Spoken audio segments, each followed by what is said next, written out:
आप सल्लल्लाहु अलैहि वसल्लम एक ही रात में स्टार्स, प्लैनेट्स, गैलेक्सीज को क्रॉस करते हुए जमीन से आसमान की तरफ गए। अब अल्लाह ने कुरान में एक जगह फरमाया है कि जमीन और आसमान के दरमियान हर चीज अल्लाह को सजदा करती है, विच मीन्स सारे stars, galaxies, planets, mountains, trees. लेकिन ये कैसे पॉसिबल है? सजदा तो इस तरह होता है। और कभी स्टार्स और प्लैनेट्स को हमारी तरह इबादत करते हुए किसी ने देखा है? लेकिन अल्लाह ने कुरान में बार बार कहा है कि ये सारी चीजें अल्लाह की इबादत करती हैं। तो यूनिवर्स के इन सारी चीजों में कोई ना कोई बात कॉमन, एक जैसी जरूर होगी।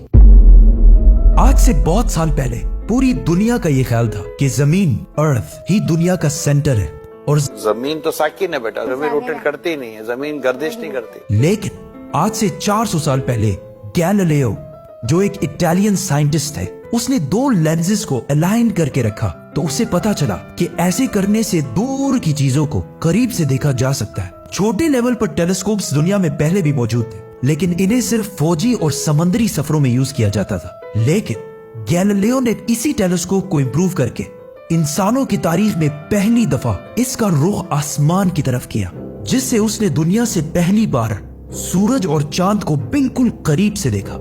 और गैलीलियो ने इन सारों की मूवमेंट को ऑब्जर्व करना शुरू किया।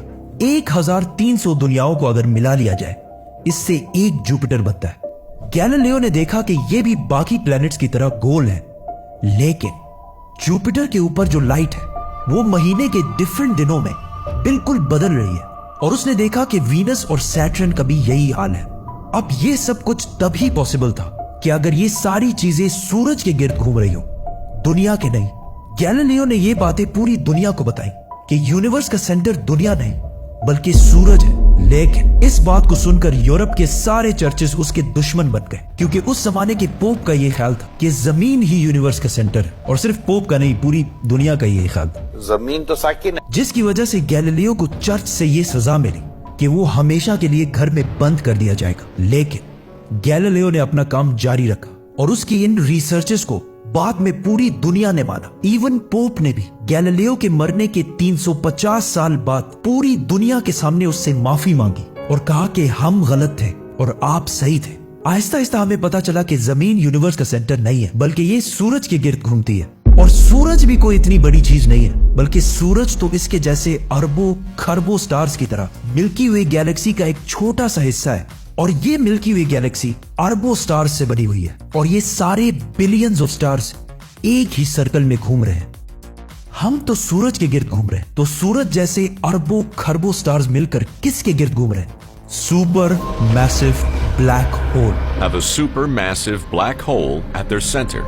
इस ब्लैक होल ने, जो हमारे सूरज से 40 लाख टाइम्स बड़ा है, ने पूरी गैलेक्सी को एक गोल सर्कल में रखा हुआ है। जिस तरह हमारे सूरज ने जमीन, जुपिटर, मार्स, इन सारे प्लैनेट्स को एक सर्कल में रखा हुआ है। लेकिन ये गैलेक्सी भी कोई इतनी बड़ी चीज नहीं है, बल्कि ये लाखों और गैलेक्सीज को मिलाकर एक छोटे से क्लस्टर का एक छोटा सा हिस्सा है। ये लाखों गैलेक्सीज मिलकर एक क्लस्टर बनाते हैं और ये क्लस्टर भी कोई इतनी बड़ी चीज नहीं है, बल्कि इस जैसे लाखों क्लस्टर्स मिलाकर एक सुपर क्लस्टर बनता है। और ऐसे हजारों सुपर क्लस्टर्स और भी मौजूद है। अब आपने ये नोट किया कि इन सारे स्टार्स, गैलेक्सीज, प्लैनेट्स में एक चीज कॉमन है कि इस पूरे यूनिवर्स में हर चीज किसी न किसी दूसरे ऑब्जेक्ट के गिर्द घूम रही है। और जब रसूलुल्लाह सल्लल्लाहु अलैहि वसल्लम भी आसमानों की तरफ गए तो उन्होंने बैतुल मामूर में फरिश्तों को नमाज पढ़ते हुए नहीं देखा, वो भी किसी चीज के गिर्द घूम रहे थे। लेकिन घूमने का इबादत से क्या ताल्लुक है? अल्लाह ने तो कहा है कि ये सारी चीजें इबादत करती हैं।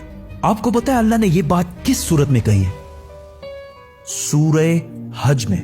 हज में मुसलमान पूरी दुनिया से इस्लाम की सबसे मुकद्दस और होली जगह काबा के पास जाते हैं और बार बार इसके गिर्द घूमते हैं। अब इस सर्कल करने का मतलब क्या है? जब मुसलमान काबा के गिर्द घूमता है तो वो उस वक्त अकेला नहीं घूम रहा होता, बल्कि चांद, प्लैनेट, स्टार्स, गैलेक्सीज, क्लस्टर्स सारों के साथ एक ही इबादत में शामिल हो जाता है। तो ये सारी चीजें हमारी तरह इबादत नहीं करती, बल्कि हम मक्का जाकर इनकी तरह इबादत करते हैं। लेकिन इस आयत में तो लिखा है कि ये सारी चीजें अल्लाह को सजदा करती हैं। सजदा का मतलब सिर्फ हमारे वाला सजदा नहीं है, बल्कि अल्लाह के निजाम के मुताबिक चलने को भी सजदा कह सकते हैं। लेकिन अल्लाह ने इस आयत में सिर्फ स्टार्स, गैलेक्सीज और प्लैनेट्स का नहीं कहा, बल्कि हर चीज, पहाड़, दरख्त, जानवर, सब का कहा है। ये तो सर्कल्स में नहीं घूमते। आज से हजारों साल पहले एंशियंट ग्रीस में ये कॉन्सेप्ट बना कि कायनात की हर चीज एक बहुत ही छोटे पार्टिकल एटम से बनी हुई है, जिसको फिर 2000 साल तक पूरी दुनिया भूल गई। लेकिन आज से 200 साल पहले इस कॉन्सेप्ट पर रिसर्च दोबारा शुरू हुई और साइंसदानों की रिसर्च से पता चला कि एटम सबसे छोटा पार्टिकल नहीं है, बल्कि इसके अंदर और भी पार्टिकल्स हैं, जैसे प्रोटॉन्स, न्यूट्रॉन्स, इलेक्ट्रॉन्स। प्रोटॉन्स और न्यूट्रॉन्स हमेशा एटम के सेंटर में होते हैं और इलेक्ट्रॉन्स हमेशा इनके गिर्द घूम रहे होते हैं, ऑलमोस्ट बिल्कुल उसी तरह जिस तरह प्लैनेट सूरज के गिर्द घूमते हैं और स्टार्स ब्लैक होल के गिर्द घूमते हैं। जिसका मतलब है कि कायनात की हर चीज चाहते या ना चाहते हुए किसी ना किसी चीज का तवाफ कर रही है। और जब कोई मुसलमान काबा का तवाफ करने जाता है तो वो कायनात की हर छोटी से छोटी चीज, जैसे एटम के अंदर इलेक्ट्रॉन से लेकर कायनात के सबसे बड़े ऑब्जेक्ट्स, प्लैनेट्स, स्टार्स, गैलेक्सीज और इवन बैतुल मामूर में फरिश्तों के साथ एक ही इबादत में शामिल हो जाते हैं। हो सकता है इसीलिए इस्लाम में तवाफ करना सबसे बड़ी इबादत है। तो जब सूरह हज में अल्लाह ने फरमाया कि ये सारी चीजें मेरी इबादत करती हैं, तो ये हमारी तरह इबादत नहीं करती, बल्कि हम मक्का में काबा का तवाफ करके इनकी तरह अल्लाह की इबादत करते हैं। लेकिन इन सारी चीजों का तवाफ करने का एक फिक्स टाइम है और जैसे ही ये टाइम पूरा होगा तब हर शख्स मालूम कर लेगा कि वो क्या लेकर आया है। सब्सक्राइब।